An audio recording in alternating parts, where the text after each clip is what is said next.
Buenos días, mi nombre es Darío Médicis y hoy voy a hablar sobre el proyecto Hidroituango. Este proyecto nace en Antioquia, Colombia, y es uno de los proyectos hidroeléctricos más ambiciosos del país. Este proyecto fue concebido en la década de 1990 y su construcción inició formalmente décadas después, en el año 2010. Liderado por Empresas Públicas de Medellín, EPM. Fue diseñado para convertirse en la central hidroeléctrica más grande del país. Su objetivo es establecer el 17% de la demanda energética nacional. Sin embargo, detrás de esta gran promesa se esconde una historia marcada por errores, decisiones críticas y aceleradas con consecuencias que aún resuenan en la región. En el año 2018, un colapso en la obra desató una crisis sin precedentes que al día de hoy, año 2025, algunas fases del proyecto se encuentran inconclusas, por lo que se prevé que durante el primer semestre del año 2027 se haga la entrega de las últimas unidades generadoras y esté completamente operativa a finales de este mismo año. Una vez terminada, Hidroituango será uno de los proyectos de generación de energía más grandes y ambiciosos de América Latina. El problema de Hidroituango fue una deficiencia profunda en la gestión integral del riesgo. Esto significa que no se evaluaron ni anticiparon ni respondieron adecuadamente a los peligros técnicos, ambientales, sociales y administrativos que rodeaban el megaproyecto. ¿Qué causó esta crisis? Fueron 5 factores claves. 1. Ausencia de una planeación estratégica integral, ya que no consideraron adecuadamente los escenarios de riesgo ni impactos a largo plazo. 2. Cambios imprevistos en el diseño inicial, como el uso del túnel de desviación sin licencia ambiental ni análisis técnico suficiente. 3. Fallas técnicas y geológicas no anticipadas. El colapso del túnel de desviación fue una consecuencia directa de no prever las consecuencias del terreno. 4. Falta de continuidad en la administración del proyecto, con decisiones descoordinadas entre diferentes actores como la gerencia del proyecto y las entidades territoriales. 5. Ausencia de seguimiento y control sobre decisiones críticas que llevó a la repetición de errores sin correctivos oportunos. Las consecuencias fueron graves y múltiples. Las deficiencias en la gestión integral del riesgo en el proyecto Hidroituango generaron consecuencias graves a nivel humano, ambiental, económico e institucional. En primer lugar, se puso en peligro la vida de miles de personas debido a fallas estructurales y evacuaciones de emergencia. También se ocasionaron importantes daños ambientales, afectando el equilibrio del ecosistema del río Cauca. La credibilidad institucional sufrió un fuerte golpe al evidenciarse falta de control y coordinación entre entidades responsables. Además, el proyecto enfrentó sobrecostos millonarios y largos retrasos, lo que comprometió la eficiencia de la inversión pública. Finalmente, comunidades enteras fueron desplazadas forzosamente, perdiendo sus hogares y modos de vida. Frente a las advertencias, algunas decisiones se tomaron y otras simplemente se omitieron. A lo largo del desarrollo de Hidroituango se tomaron decisiones apresuradas y se omitieron acciones clave que contribuyeron a la crisis del proyecto. Se aprobó un plan de aceleración que priorizó la rapidez sobre la seguridad. Se ejecutaron obras sin las licencias ambientales requeridas, en especial cambios en el diseño como el túnel auxiliar. No se acataron las recomendaciones técnicas de la Junta de Asesores que advertía sobre los riesgos estructurales.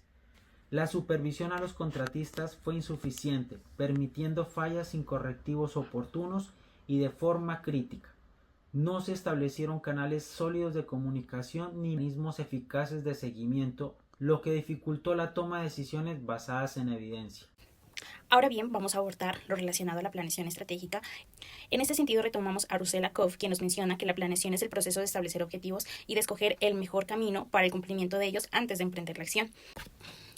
Ahora bien, en lo relacionado a la planeación estratégica en el proyecto de Hidroituango, podemos evidenciar que existe mucha carencia de ello, teniendo en cuenta que se evidencia que no hubo los suficientes estudios a nivel ambiental y a nivel social. De esa forma, no se previó los posibles riesgos que se podían presentar.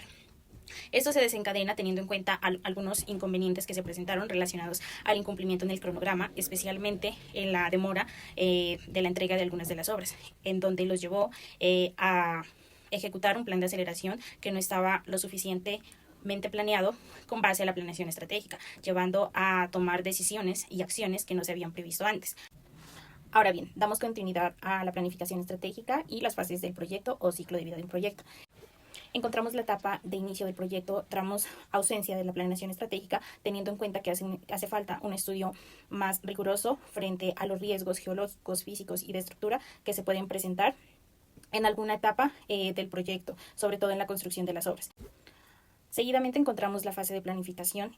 En esta fase también evidenciamos la ausencia de la planificación estratégica, teniendo en cuenta que no se hace un estudio adecuado, no se prevé adecuadamente los tiempos reales y concretos que tomarán cada actividad, lo que posteriormente hace que se incumplan con estos tiempos y se genera una presión que lleva a tomar decisiones improvisadas, como lo fue el plan de aceleración. Continuamos con la etapa de seguimiento del proyecto, en donde también se evidencian falencias, puesto que no hubo un control y un seguimiento adecuado del cronograma de las actividades, que fue uno de los principales problemas y que desencadenó otros más graves. Con relación a los estándares internacionales, si bien en este proyecto se intentó tener en cuenta diferentes de ellos, sobre todo en la estructura física y construcción de la represa, en diferentes estudios e informes como entidades como la ONU refieren que no hubo un cumplimiento de estos estándares internacionales, sobre todo en la estructura física, y refieren que no se realizó adecuadamente. Los gerentes de proyectos debe saber orientar muy bien a su equipo de trabajo, a todas las áreas que estén involucradas en el proyecto, con una información clara, que sea comprensible y que sea organizada y uniforme. También debe ser líder, involucrado con su equipo de trabajo, con las diferentes áreas, con todas las actividades, con todo el cronograma. Asimismo, tiene que también ser facilitador en todas las etapas del proyecto, en todo lo que sea necesario, en las actividades, en la planificación, en el cronograma, en los recursos, en la gestión de cada una de las etapas del proyecto. De igual forma, también debe brindar un acompañamiento constante, integral y permanente, y vigilando que cada una de las cosas que se hayan propuesto en el diseño del proyecto se esté dando cumplimiento. De igual forma, también tiene que tener el rol de la comunicación, pero esta comunicación tiene que ser asertiva, cercana, es decir, que tiene que estar al tanto y comunicándose constantemente con cada área del proyecto, al cumplimiento a la normatividad, teniendo en cuenta que es su responsabilidad que todo el proyecto sea realizado, diseñado, ejecutado con base a la normatividad, a las regulaciones que existan, esto con el fin de evitar sanciones más adelante.